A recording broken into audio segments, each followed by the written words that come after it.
नमो भगवते वासुदेवाय। जय श्री हरि, जय श्री भगवान विष्णु जी, जय श्री भगवान कृष्ण जी। पवित्र भगवान श्री कृष्ण जी ने कुरुक्षेत्र के मैदान में वो सब ज्ञान अपने प्रिय सखा अर्जुन को दिया जिसकी आवश्यकता आज भी हम सब मनुष्यों को बराबर बनी हुई है।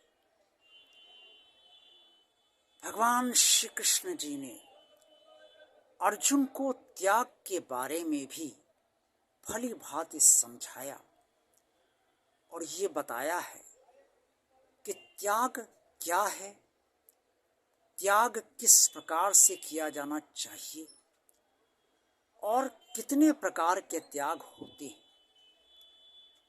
ये सब बताकर भगवान श्री कृष्ण जी ने ये भी समझाया अर्जुन को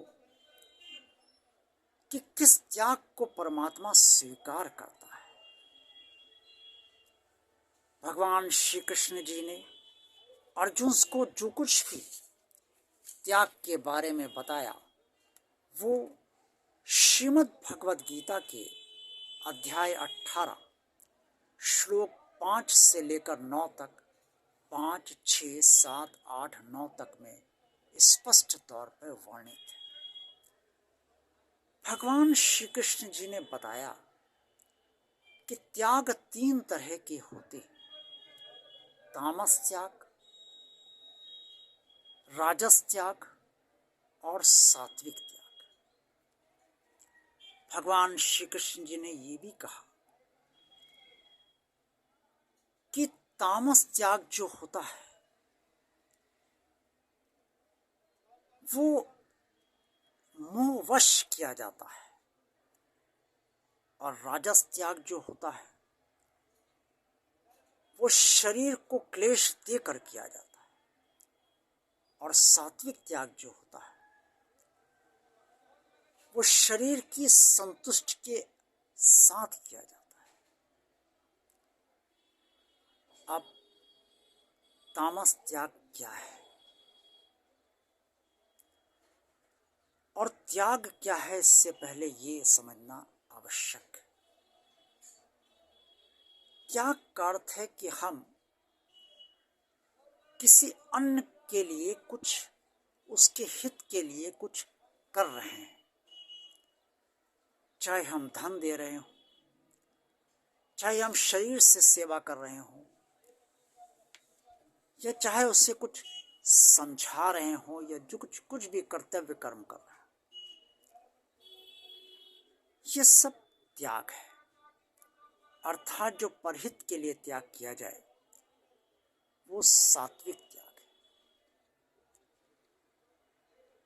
और जो तामस त्याग किया जाता है वो परहित के लिए नहीं हो पाता है, क्योंकि मोहवश हम वो कर्म नहीं कर पाते हैं जो कर्म हमें करने चाहिए।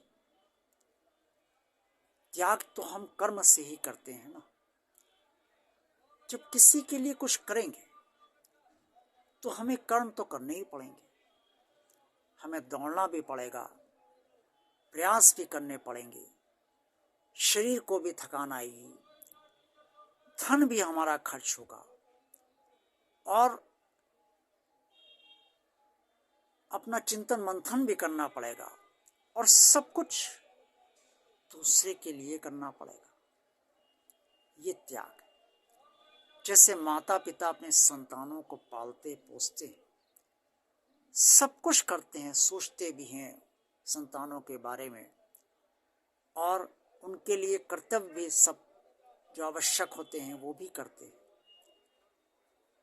तो ये इससे माता पिता को कष्ट तो होता है, शरीर भी उनका थकता है, थकान भी आती है, धन भी खर्च करते हैं बच्चों पर, लेकिन फिर भी वो जानते हैं कर्तव्य है।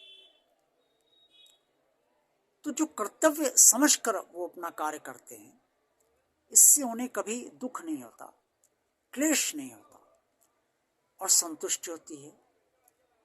इस तरह से जितनी भी त्याग हम जब किसी के लिए, अन्य के लिए करते हैं, चाहे वो अपने परिवार के लिए करें, चाहे वो किसी अन्य के लिए करें, तो और खुद तकलीफ उठाते हैं। त्याग तभी किया जाता हो सकता है जब हम खुद तकलीफ उठाकर किसी के लिए कुछ करेंगे, चाहे धन दें, चाहे शरीर सेवा करें, या चाहे कोई किसी अन्य माध्यम से कार्य करें, लेकिन अपने शरीर को तकलीफ देकर ही हम दूसरे के लिए त्याग कर पाएंगे। तो ऐसा त्याग जो भी होता है तो वो सतोगुणी त्याग होता है, सात्विक त्याग होता है। भगवान श्री कृष्ण जी ने कहा कि सात्विक त्याग, शास्त्रों ने जो कर्म करना बताए हैं, जो नियत कर्म है, जो स्वाभाविक कर्म है, जो स्वाभाविक कर्तव्य है, उन्हें अवश्य पूरा करना चाहिए, लेकिन बिना कर्मों में आसक्त हुए और बिना फल की इच्छा किए भी करने चाहिए। अगर कर्म करने में हम आसक्त हो जाएंगे और तब त्याग करेंगे तो हमें बराबर ये ध्यान रहेगा कि हमने इसके लिए त्याग किया है और कितनी तकलीफ उठाई। जब ये सोचा तो यही त्याग हमारा राजस त्याग बन जाएगा, क्योंकि हम अपने जो शरीर को क्लेश हुआ है, जो दुख हुआ है, उसका चिंतन मंथन करने लगे और स्वयं दुखी होने लगे कि हमने इतना किया इसके साथ, इसके लिए भी त्याग किया है। तो ये त्याग राजस त्याग बन जाता है। लेकिन सतोगुणी त्याग वो होता है जो परहित के लिए किया जाता है, शास्त्र सम्मत जो कर्तव्य है उन्हें किया जाता है, और फल की इच्छा न रख कर किया जाता है कि जो आज हम त्याग कर रहे हैं इसका फल हमें सामने वाले से मिलेगा या नहीं मिलेगा, ऐसी कोई सोच हमारी नहीं होनी चाहिए। निष्काम त्याग किया जाना चाहिए, बिना किसी अपेक्षा के त्याग किया जाना चाहिए। और जो भी हम कर्तव्य कर्म करें, उसके लिए सेवा करें शरीर से या अन्य तरीके से, वो सब निष्काम होना चाहिए। हम कभी अपेक्षा ना करें कि इससे भविष्य में कोई फायदा होगा या नहीं होगा। ये त्याग हम इस तरीके का कभी ना करें, तो ये सतोगुणी या सात्विक त्याग कहा जाता है। और जब मोहवश हम त्याग करते हैं कि हमें किसी से मोह हो गया है, हम उसके लिए वो सब कुछ किए जा रहे हैं जो वास्तव में नहीं किया जाना चाहिए, वो गलत भी चाह रहा है तो भी हम उसकी गलत इच्छाओं को पूर्ण कर रहे हैं, वो किसी के साथ अन्याय कर रहा है तो भी हम उसके पक्ष में खड़े होकर उसके लिए लड़ाई झगड़ा कर रहे हैं, धन खर्च कर रहे हैं, वगैरह वगैरह। तो ये सब मोह है हमारा। हम उससे प्रेम नहीं करते, मोह करते हैं, और इस हेतु जो हम त्याग कर रहे हैं, धन खर्च कर रहे हैं, शरीर से कार्य कर रहे हैं, तो वो सब मोह है। ये तामस त्याग कहा जाता है। ये त्याग नहीं कर, तामस त्याग नहीं करना चाहिए। भगवान श्री कृष्ण ने ये भी कहा कि यज्ञ, ज्ञान, यज्ञ, दान और तप, ये तीनों प्रकार के त्याग अवश्य किए जाना चाहिए। यज्ञ का अर्थ आज के समय में पूजा पाठ से लिया जाना चाहिए, भक्ति से लिया जाना चाहिए। दान सभी आज भी कर रहे हैं, उसे सब समझते हैं। और तप तो कोई आज नहीं कर पा रहा है, लेकिन जिस तरह से भी लोग थोड़ा बहुत कर पाते हैं, वो तप अवश्य किया जाना चाहिए। और इनका त्याग कभी नहीं किया जाना चाहिए, यानी इन्हें कभी नहीं बंद करना चाहिए जीवन पर, इन्हें कभी नहीं छोड़ना चाहिए। कुल मिला के भगवान श्री कृष्ण ने यही समझाया कि त्याग का अर्थ परहित है। ऐसा परहित जिसमें हम जिसके लिए भी त्याग करें उससे जीवन भर ये अपेक्षा न करें कि वो हमारे त्याग का परिणाम हमें अच्छा दे, फल हमें अच्छा दे, हमें पूछे, हमारी परवाह करे, हमारा सम्मान करे, मदद करे। ये सब भाव न रखे। और जो ये सब भाव से भर कर त्याग करते हैं, और वो सात्विक त्याग होता है, और वही त्याग परमात्मा ग्रहण करता है उसका श्रेष्ठ फल त्याग करने वाले को सदा देता है। उसकी आत्मा का कल्याण होता है, आत्मा की सद्गति होती है। बाकी राजस और तामस त्याग का कोई फल परमात्मा अच्छा नहीं देता। जो भी फल मिलता है वो अच्छा उसे नहीं माना जा सकता।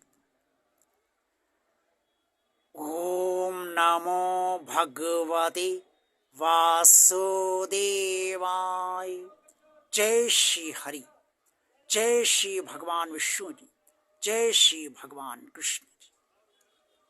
आज का वीडियो अगर आप सबको पसंद आया है तो इसे लाइक अवश्य कीजिए। इस वीडियो को अन्य लोगों को भी शेयर कीजिए। भगवान और आप चैनल आप सब देखते रहिए। भगवान आप चैनल को सब्सक्राइब जिन लोगों ने नहीं किया है वो सब्सक्राइब अवश्य कर दीजिए, ताकि सारे वीडियोज़ और शॉर्ट आपको तुरंत आप तक पहुंच जाएं। जो नए नए आते रहें वो भी पहुंच जाएं, और आपको जब भी फुर्सत हो तब आप उसे देख लीजिए। भगवान आप चैनल को आप अन्य लोगों को भी ज़्यादा से ज़्यादा शेयर कीजिए, और कमेंट्स बॉक्स में जो भी सुझाव आप सब देना चाहें वो अवश्य दीजिए। आप सबका कल्याण हो। जय भगवान श्री कृष्ण जी।